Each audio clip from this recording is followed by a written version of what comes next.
soupire après toi. Jésus a dit, vous qui avez soif, venez et je vous donnerai à boire. On ne donne pas à boire aux gens qui manifestent par des soifs. À boire, la boisson est donnée à ceux-là qui ont soif. Et si vous avez soif de Dieu, Dieu se révélera à vous. Plus de soif vous avez, plus il se révélera à vous. C'est la différence qui existe entre les faibles et les forts. Les forts ne sont pas forts parce qu'ils sont nés forts. Non, ce n'est pas inné, c'est acquis. C'est quelque chose sur laquelle on travaille. Vous y travaillez. Et Dieu veut que vous soyez du nombre de ceux qui sont plus forts. Le message que je vous apporte cet après-midi a pour thème vaincre ton Goliath. Amen. Amen. Le secret pour vaincre ton Goliath. Je vais lire avec nous dans 1 Samuel. 1 Samuel au chapitre 17. Si vous avez une Bible, je prie qu'on puisse me prêter ma Bible électronique. Je crois que je lirai mieux. Excusez-moi, c'est à cause des yeux que je demande une Bible électronique.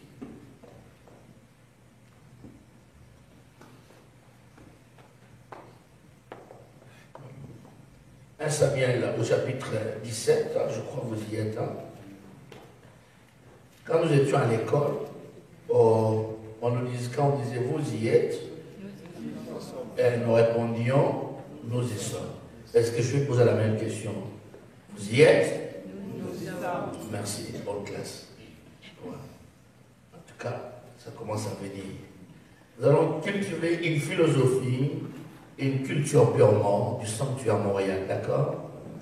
Donc ça nous ressemble. Et ailleurs, on dit, nous allons lire au nom de Jésus. Vous allez dire 40 fois, les gens vont répéter, nous lisons au nom de Jésus. C'est pas mal. C'est un choix. Nous, quand on vous demande de lire, ne dites pas nous lisons au nom de Jésus. Nous faisons déjà tout au nom de Jésus. Quelqu'un dit Amen. Amen. Et pendant que je cherche un Samuel, oh mon Dieu. J'avais 17. Alors, nous commençons à partir du verset premier. Allez-y, pasteur. On va dire.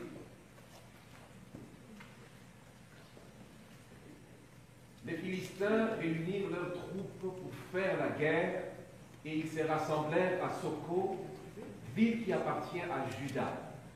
Ils installèrent là leur camp entre Soko et Azekah et à Éphès d'Amim. Verset 4. Verset 4. Bien.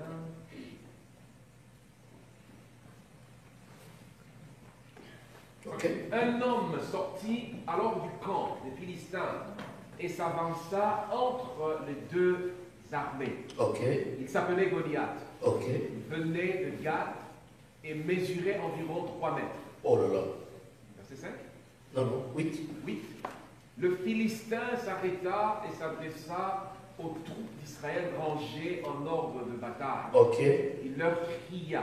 Okay. Pourquoi sortez-vous Pourquoi sortez-vous Ok, excusez-moi. Ça arrive. Pourquoi sortez-vous pour vous ranger en ordre de bataille? Okay. Ne suis-je pas le Philistin? Oh. Et n'êtes-vous pas des esclaves de Saül? Okay. Choisissez un homme qui descende contre moi. Ok. Verset 9. Ok. Verset 9, je continue. 9, on continue jusqu'à 10. S'il peut me battre Ok.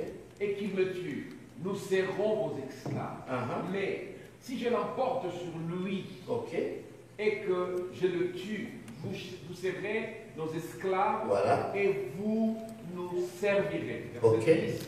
Le Philistin dit encore, je jette aujourd'hui un défi à l'armée d'Israël, donnez-moi un homme pour que nous nous battions ensemble. Ok. Verset 11. En attendant ces paroles du Philistin, Saül et tout Israël furent effrayés et remplis de peur. Ok. Eh bien, nous sautons, nous allons au verset 33. Verset 33. Et voilà. Saül dit à David, tu ne peux pas aller te battre contre ces Philistins.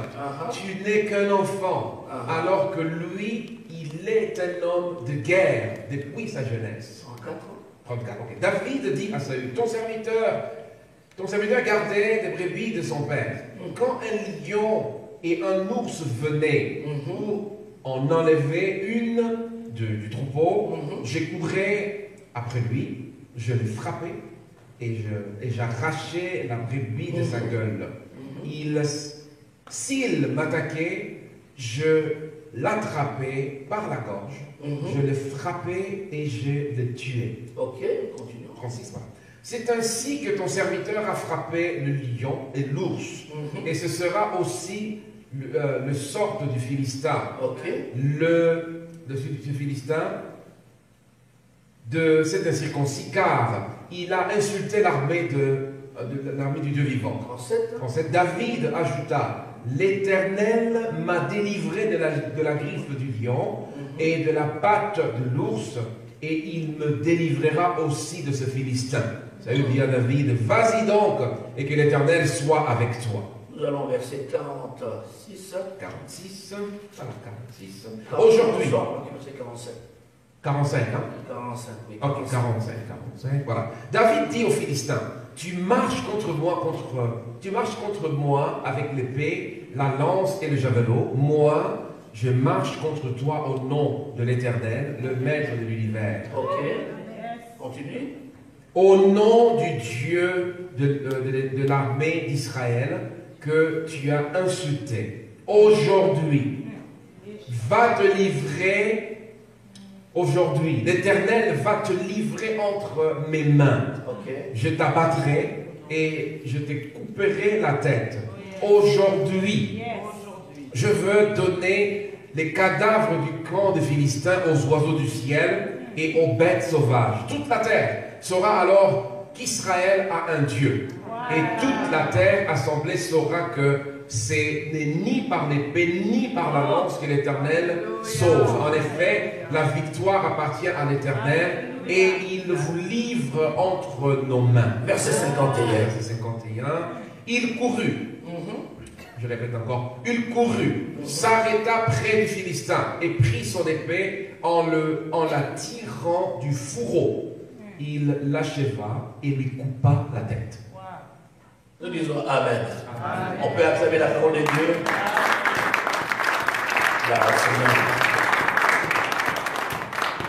Tu es appelé à vaincre ton Goliath. Ton Goliath doit tomber.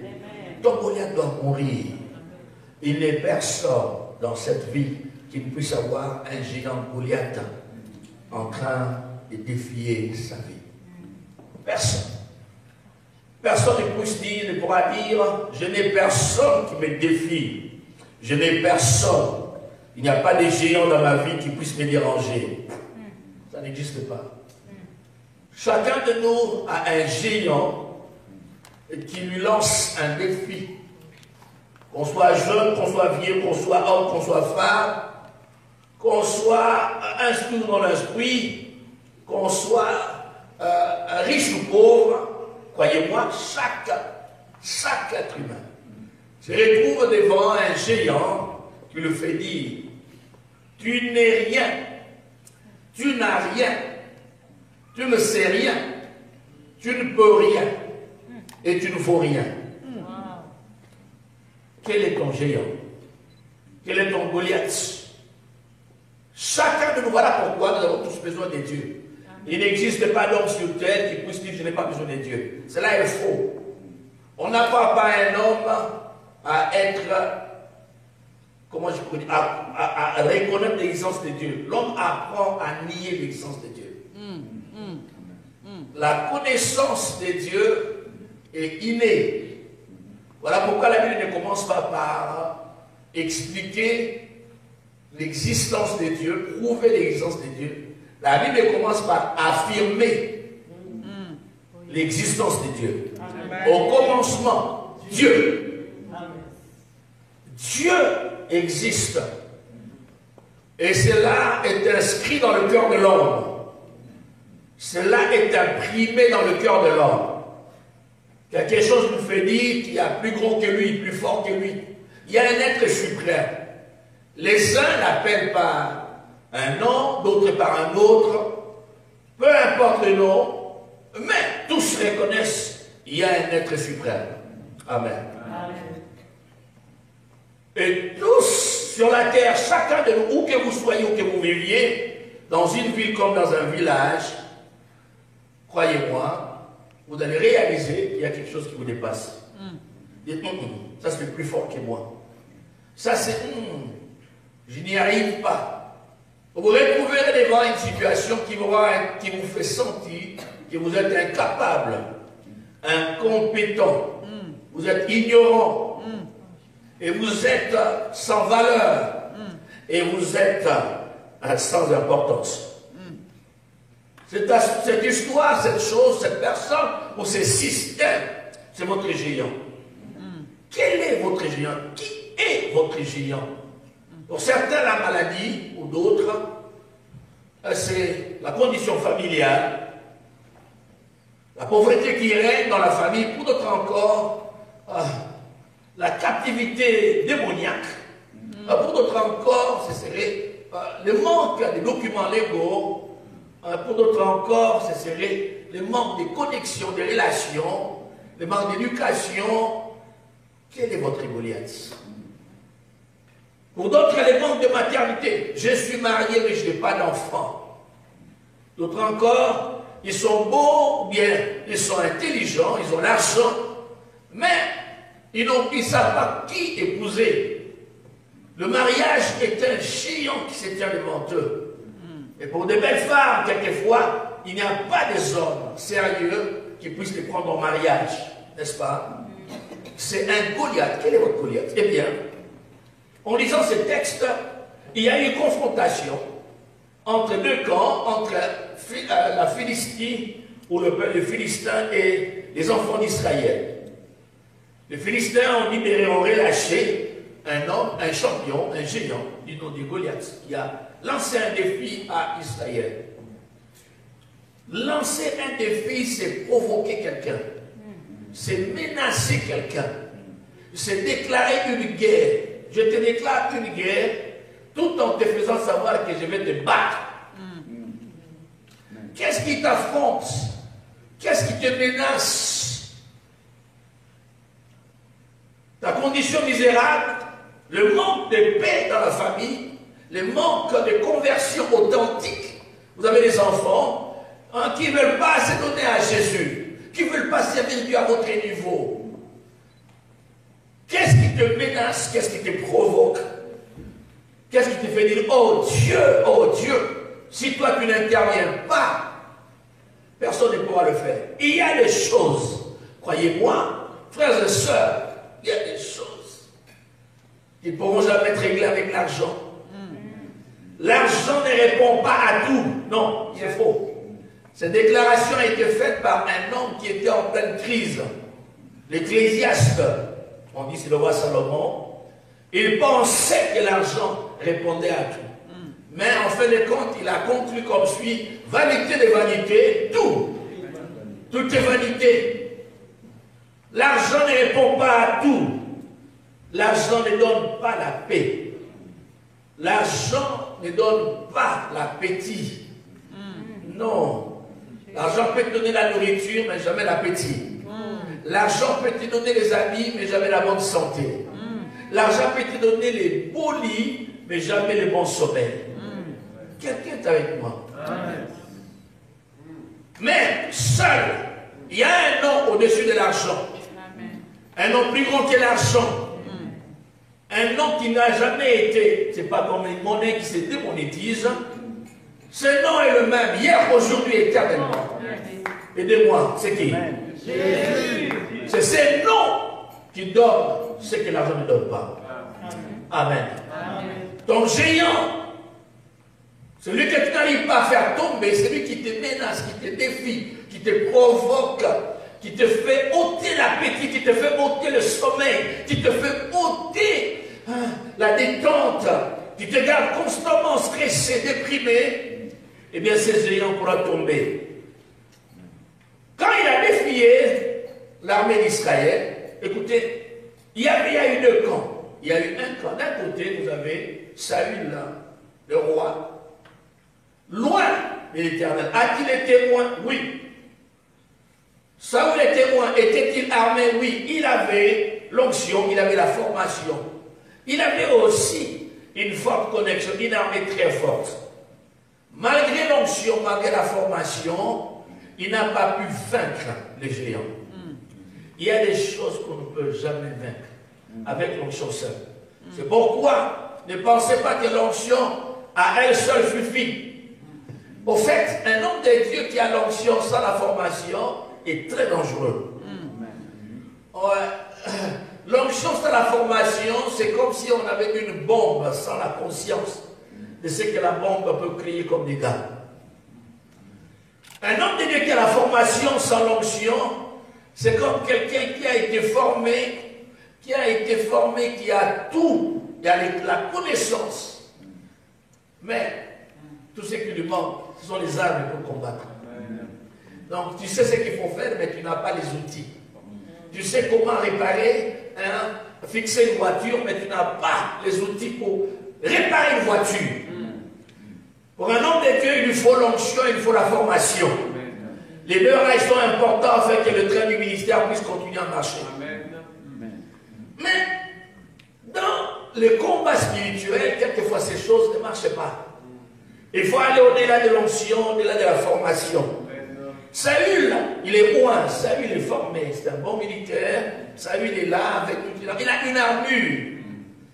Mais il se retrouve affaibli devant le défi du géant Goliath. Qu'est-ce qui t'affaiblit, mon frère? Qu'est-ce qui t'affaiblit, ma soeur? Qu'est-ce qui te paralyse? Qui te fait dire, oh, je suis arrivé au bout. Je voudrais te dire que ta fin n'est pas la fin de Dieu. Amen. Là où tu finis, c'est là où Dieu commence. Amen. Là où tu t'arrêtes, c'est là où Dieu démarre. Amen. Ton stop, c'est son start. Amen. Amen. Tu peux lui faire confiance. Saül va échouer. Jour après jour, les géants menaçaient et il avançait. Il lançait les défis, il parlait, mais il avançait. Il a agi ainsi pendant 40 jours. Saül et l'armée d'Israël sont restés amorphes. La question que je me pose, où était le prophète Samuel? Amen. Est-ce que vous comprenez? Amen. Dans toute cette histoire, on ne parlait pas du prophète Samuel. Dans toute cette histoire, il n'y a aucune prophétie qui soit sortie. Frères et sœurs, Dieu n'est pas un gaspilleur de paroles. Il ne se répète pas quand il a déjà dit l'essentiel. Donnez-moi un amen. Amen. Quand l'essentiel a été dit, il ne va pas se répéter. Amen. Amen. Dieu restait silencieux pendant tout ce temps. Le prophète savait qu'il y avait une guerre. Mais il était calme dans son coin, dans son village. Il n'est pas intervenu car il n'a pas reçu un mot. Quand Dieu n'a pas parlé, il ne faut pas parler. Nous nous taisons quand Dieu se tait. Nous ne parlons pas. Un prophète qui a toujours une parole à tout moment, en tout cas, est suspect. Amen. Amen. Il y a un moment où le prophète Élisée a dit, oh, ce qui t'est arrivé quand un enfant est mort. Il dit, mais Dieu m'a caché ça. Dieu ne m'a pas dit. Il ne savait pas que la maman avait perdu son fils. Le prophète n'est pas Dieu, il n'est pas omniscient. Il ne connaît pas tout. Amen. Voilà pourquoi il est dangereux de courir après les prophètes, constamment te demander, Mungu anasema nini? Dieu a dit quoi? Quelqu'un est avec moi? Amen.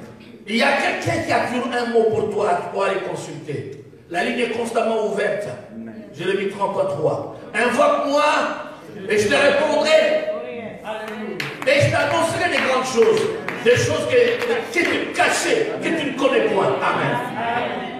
Tu peux aller à Dieu, les amis, frères et sœurs, bien-aimés dans le Seigneur. Le comportement actuel de l'Église favorise la divination dans l'Église. Favorise le trafic des esprits impurs dans l'Église. Toute révélation n'a pas Dieu pour origine. Que Dieu nous garde. Dieu merci. En ma prière est que l'activité prophétique soit forte au milieu de nous. Est-ce que vous comprenez? J'aime la prophétie. Car ça vient de Dieu. Mais je dis, je crains un amour exagéré de la prophétie, au détriment de la parole de Dieu. Amen. Ceci est dangereux, c'est un poison. Ceux-là qui sont accros aux prophéties ne grandissent pas. Parce qu'ils ne dépendent plus de Dieu, ils dépendent maintenant d'un individu. Que Dieu nous aide. Oh, que Dieu nous aide. Est-ce que je parle à quelqu'un? Amen. Amen. Que Dieu nous aide. Samuel est resté silencieux. Assurément parce qu'il n'avait pas reçu de mot. Il n'avait pas reçu un mot de la part de Dieu. Qu'est-ce qu'il fallait dire? C'est pourquoi des fois quand tu vois un prophète, tu lui dis, tu n'as pas de mots pour moi. S'il dit il n'a rien, il n'a rien. Il faut le croire. Amen. Tu ne dois pas t'étonner. Ah, toi quel prophète? Non, non.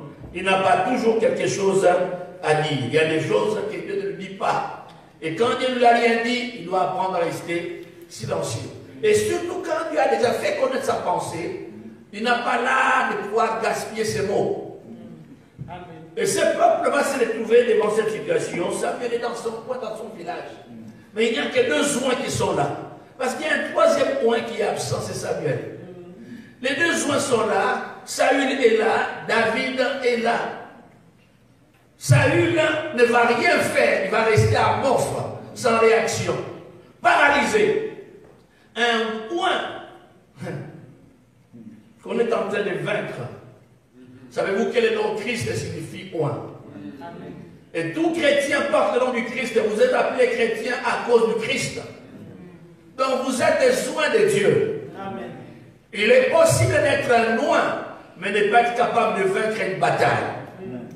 Et sur le cas actuel, beaucoup de chrétiens n'arrivent pas à vaincre leur bataille, n'arrivent pas à faire tomber leur géant. Amen. Quel est ton géant? Est-ce une faiblesse charnelle? La pornographie? Quel est ton géant? Serait-ce la publicité? C'est quoi? La drogue? La coque? Quel est ton géant que tu n'arrives pas à faire tomber? La masturbation? Quel est ton géant? La haine? La jalousie? Quel est ton géant? Eh bien, Saül va trembler de rien faire. Tout ce qu'il savait proposer à David, il lui dit, écoute, ne va pas, tu ne sauras pas. Là où tu as échoué, ne pense pas que tout le monde va échouer. Ton échec n'est pas universel. Il est individuel. Garde-le à ton niveau. Ne dis pas qu'ici au Canada, on ne fait pas ça. On arrive. C'est toi. Même si vous êtes nombreux, vous n'avez pas pu réussir. Mais il y a un qui fera la différence. Et que Dieu puisse te compter parmi cette minorité-là. Dis-moi amen et bien. Ça, il va échouer, son armée va échouer, malgré tout. David va réussir. C'est là où c'est tout mon message. Pourquoi David réussit, les amis? Il a l'onction. Ouais, David a l'onction. Non seulement David a l'onction. Je vous dis ce qui a fait le succès de David. Le succès de David, c'est là où nous avons lu au verset 33, au verset 37. David connaissait son Dieu. Amen. Amen. C'est la connaissance de Dieu qui a fait la différence devant les géants de la vie, devant les Goliaths de la vie. La différence viendra seulement dans la mesure où tu connais ton Dieu. Amen. Si tu ne connais pas ton Dieu, tu seras découragé, abattu. Amen. On te dira que cette maladie est incurable. Toute ta vie, tu vas prendre les médicaments. Les amis, il y a plusieurs qui aujourd'hui vivent sans médicaments. Amen. Nous ne sommes pas contre la médecine, oh non. Est-ce que vous comprenez? Il est possible de vivre sans consommer un médicament. Oui, cela est possible. Par ce meurtrissure, la Bible dit, nous avons été guéris. Jusqu'à quel point nous croyons cette parole? Est-elle vraie ou bien c'est juste une décoration? Oh Dieu. Que Dieu nous aide, les amis. Saül a échoué. Son armée a échoué. Il ne savait que faire. Malgré tous les AK-47 qu'ils avaient. AK-47. Ils ne pouvaient pas s'en servir. Malgré toutes les grenades qu'ils avaient. malgré je ne sais pas quoi, les jets qu'ils avaient, excusez-moi d'exagérer, ils ne pouvaient rien faire. Mais voilà, un petit garçon ignoré, oublié, en brousse, sans titre. Les titres ne feront jamais tomber Goliath. Donnez-moi un amen. C'est pourquoi il est mal et dangereux de bâtir une église avec des titres. Est-ce que vous comprenez? La Bible nous raconte l'histoire d'un homme qui descendait de Jérusalem à Jéricho. Cet homme est tombé entre les mains des brigands. Les sacrificateurs avec leurs titres n'ont pu rien faire. Les Lévites avec leurs titres n'ont pu rien faire. Mais il y avait quelqu'un qui n'avait pas de titre et qui était méprisé et négligé. On l'appelait Samaritain. C'est lui qui a fait la différence. Pourquoi? Il avait deux choses. Il avait l'huile et il avait le vin. Amen.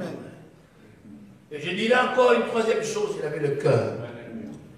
Si nous voulons marquer la différence, changer les choses, nous avons besoin de cœur. Le cœur, le cœur, le cœur, le cœur, le cœur, pas les titres, le cœur, le cœur, le cœur, pas les titres, le cœur, pas les titres, le cœur. Amen. Pas les titres, le cœur. David, un villageois, négligé au village et négligé dans sa famille, habitué à passer du temps en brousse. C'est le jeune homme qui vient faire la différence. Il connaissait son Dieu. Pourquoi? Il m'a dit, roi, Saül, laisse-moi aller. Je connais ces dieux-là. J'ai eu à rencontrer un ours. Les dieux là m'ont donné la victoire sur l'ours. Il m'a donné la victoire sur les lions. Amen. Les dieux d'Israël me donneront la victoire sur cet incirconcis qui insulte l'armée de l'Éternel. Oh, quelqu'un est avec moi. Amen. Ce garçon avait la connaissance de l'alliance avec Dieu. Amen. Il savait qu'il appartenait à un peuple qui était en alliance avec Dieu. Il dit, celui-là ne fait pas partie de l'alliance avec Dieu. Alléluia. Non, non, non, non, non, non. Nous sommes en alliance avec les créateurs du monde et de la terre. Oh, voilà, les cieux et la terre. Et celui qui a créé les eaux et ce qu'elles contiennent. Il avait la connaissance de Dieu. Amen.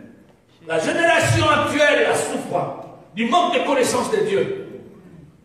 Nous connaissons bien le pasteur, nous connaissons bien les prophètes, nous connaissons bien les apôtres, les bishops, mais nous ne connaissons pas Dieu. Quelqu'un est avec moi? Nous connaissons tout ce qui est accessoire, mais nous manquons. Nous échouons de connaître l'essentiel. C'est Dieu. Daniel 11, verset 32, qui nous dit, le peuple qui connaîtra son Dieu. Amen. Vous avez déjà vu ça? Quelqu'un dit, Daniel 11, 32, on va dire, aidez-moi. Daniel 11, 32, pasteur. Daniel 11, 32, lisez avec moi, rapidement.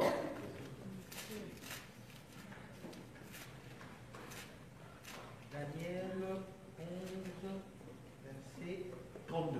Ok.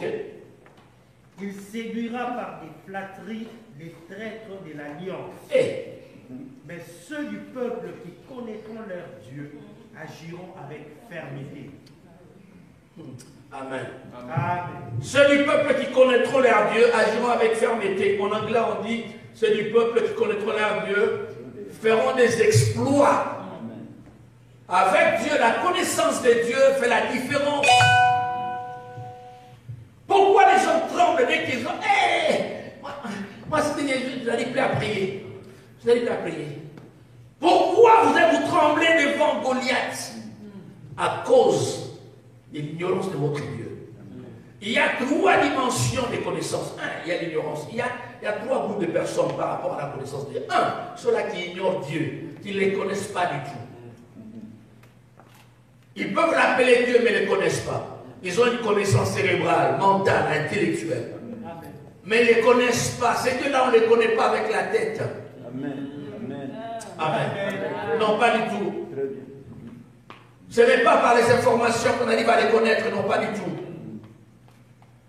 Il y a nombreux qui prétendent connaître Dieu. Non, on peut connaître le verset, mais pas connaître Dieu. Amen. Amen. Et c'est la crise à l'heure actuelle.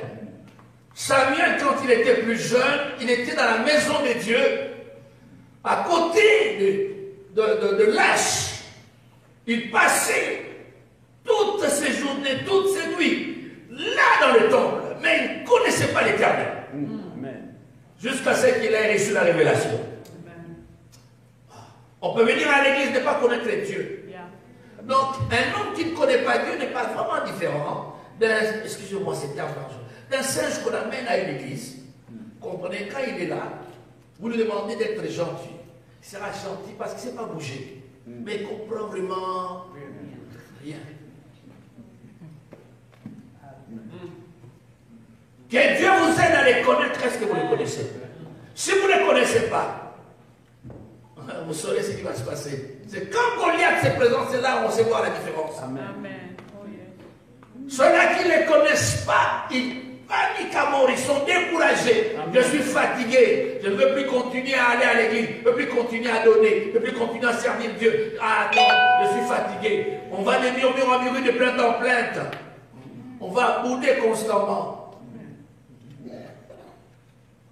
Bouder. Ne vous rendez pas, ne vous faites pas un voodoo en boudon. Constamment. Est-ce que vous les connaissez? Je disais un, ceux-là qui ne les connaissent pas. Deux, il y a ceux-là qui l'ont connu une fois, mais dont la connaissance a été corrompue suite à un style de vie très sale. Un style de vie de désobéissance. Arrivé à un moment à les déconnecter de Dieu. Ils l'ont connu une fois, ils ont goûté à son intimité. Mais au fil des temps, ils ont perdu cette intimité. À l'instar de Saül, que nous avons ici. Il a connu, il a même prophétisé, il prophétisera même. Mais une chose s'est passée, c'était un loin qui était loin. Amen. Je disais un loin qui était loin de Dieu. Loin de Dieu. Il avait la connaissance, mais il n'a plus la connaissance. Il n'est plus convaincu que Dieu est avec lui. Donc c'est un loin qui n'a plus de communion avec Dieu. Que Dieu puisse nous aider. Est-ce que tu gardes la communion avec Dieu? Mais Dieu nous aide. Troisième catégorie, il y a ceux-là qui le connaissent. Ils les connaissent par la révélation et par l'expérience. Est-ce que tu le connais? As-tu une expérience avec Dieu? Qu'est-ce que tu peux dire Dieu a fait avec toi? David pouvait dire, ah, tu connais Dieu. Un jour dans tes parvis, vaut mieux qu'il y ait bien ailleurs, n'est-ce pas? Il a dit, m'approcher de toi, c'est mon bien. Quand vous lisez les psaumes, vous voyez que c'est un homme qui avait une intimité avec Dieu. Dans sa victoire, il attribue ses victoires à Dieu. Il ne dit pas que non, j'ai été capable de tuer l'ours. Le Dieu là m'a rendu capable de le tuer. Car il connaissait ces dieux. Est-ce que tu les connais? As-tu une expérience avec lui? As-tu un témoignage à partager? Tous ceux-là qui les connaissent ont un mot à dire. Ils peuvent dire, je les connais, je sais ce qu'il a fait. Vous posez la question. Amen. Au jeune homme aveugle dans Jean 9, il te dira, je les connais, je sais une chose. J'étais aveugle, mais il m'a rendu la vue. Amen. As-tu une expérience avec lui? As-tu une expérience avec lui? Si tu n'as pas d'expérience avec lui, tu seras murmurer toute ta vie, en train de murmurer. Il disait, ceux-là qui l'ignorent, ceux qui l'avaient connu, qui ont perdu cette connaissance. Il y a ceux-là qui les connaissent de manière permanente, de manière profonde. Et tu dans quel groupe? Et la Bible dit, ceux-là qui les connaissent agiront avec fermeté. Amen. Voilà pourquoi dans Daniel 3, quand le roi Nebuchadnezzar a dit à Shadrach, Meshach, Abednego, écoutez, si vous écoutez le son, la trompette, les sons de la trompette, la sambucle, le psalterion, vous devez vous prosterner devant ma statue. Si vous ne vous prosternez pas, je vous prendrai vivant et je vous jeterai dans la fournaise ardente. Et vous verrez que c'est Dieu qui pourra vous délivrer de mes mains. Et ils ont dit avec fermeté, Oh, gloire, avec tout le respect que nous vous devons. Amen. Si vous le faites, notre Dieu est capable. Alléluia. Notre Dieu est capable de nous délivrer de cette fournaise. Amen. Et nous vous confirmons, il nous délivrera. Amen. Il nous délivrera. Je disais Amen. Amen. Il est capable de nous délivrer et il nous délivrera. Amen. Il a dit ça. Agissez avec fermeté. Comment vous réagissez devant les Goliaths? Et David connaissait ses dieux, il a agi avec fermeté, avec confiance. Il a dit non, je vais l'affronter. La connaissance de Dieu. Les grands problèmes, ce n'est pas les problèmes. Les grands problèmes, c'est qui marche avec toi. Ah, mais est-ce que tu les connais? Quand tu ne les connais pas, voilà pourquoi tu trembles. Quand nous on était petits, on grandissait dans le quartier, on se battait beaucoup. Alors souvent, les plus forts se cachaient et nous laissaient marcher. Quand nous marchions, nous savions que les plus forts étaient derrière. Bon, quand on marchait, on n'avait pas peur même de ceux des forts là. On marchait avec assurance. Et quand on nous touchait, hé, petit toi, tu vas où? Je dis, hé, hé, bouge pas. Là, il s'est tenu, il disait, mais d'où lui vient cette assurance? Je savais. Oui. Il était derrière moi. Amen. Ah, toi, tu acclames pas bien, tu acclames bien.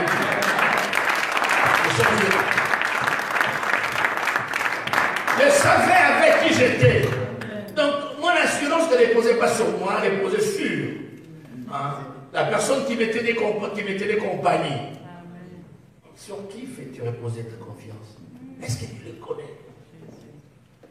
Cette connaissance, on l'acquiert, cette connaissance, on la maintient, on l'entretient. Cette connaissance, on la développe.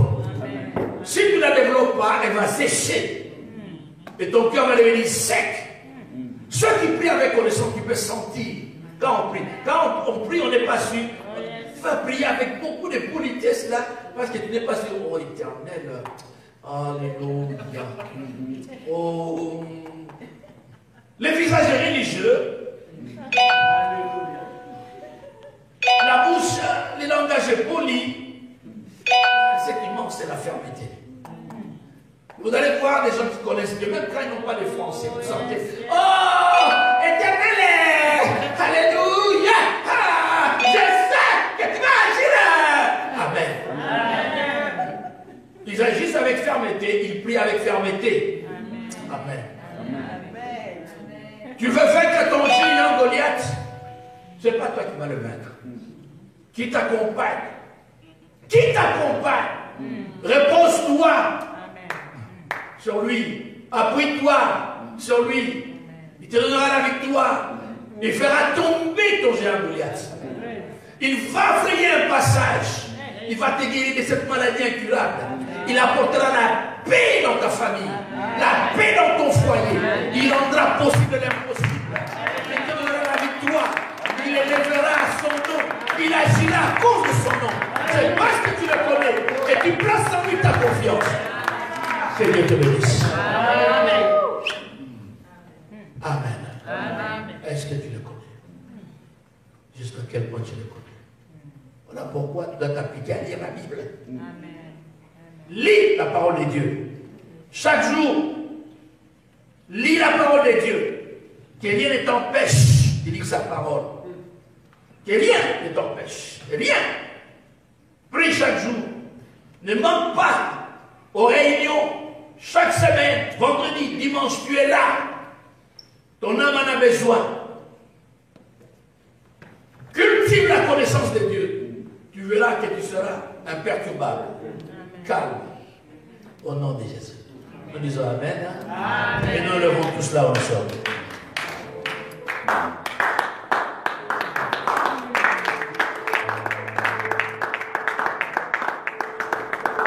Nous levons tous. Nous lui disons merci. Dis-lui merci pour sa parole. Dis Seigneur, dis-lui merci et dis-lui Seigneur, apprends-moi à te connaître. Donne-moi la force. Et tu pries au son de la musique. Donne de la musique pendant que... Je voudrais que vous priez pendant ce temps. Priez, musiciens, priez. Je vous appelle. Ok. Vous voulez prier? Ok, d'accord. Passez devant là. Allons-y. Dis-lui un mot.